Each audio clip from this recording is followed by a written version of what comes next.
Welcome to Samba Samba. Enjoy the video. You begin by powering down and removing power sources. This prevents inputs while you inspect internal causes. Once done, examine thumbstick wells under good light and use compressed air at a shallow angle to dislodge dust. Next, test and record when the drift happens, idle after a crash, or only in specific games, because timing reveals software versus hardware. Make sure to note if grip tape or cases press the stick. That simple contact often mimics internal drift and saves you unnecessary teardown.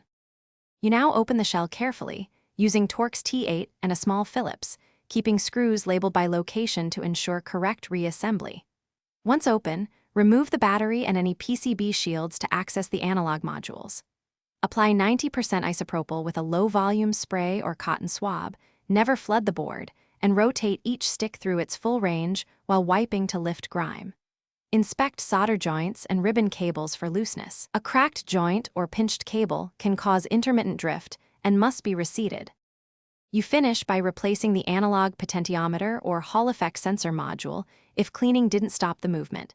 These parts are inexpensive and swap directly in most models. Once reassembled, perform controller dead zone calibration in the console settings, then test in a neutral app or menu to confirm true center. If the issue remains, swap the controller board briefly to isolate the fault. One key troubleshooting tip: reset the console cache and update firmware. Sometimes software state amplifies an otherwise. Thanks for watching. Consider subscribing if we helped you.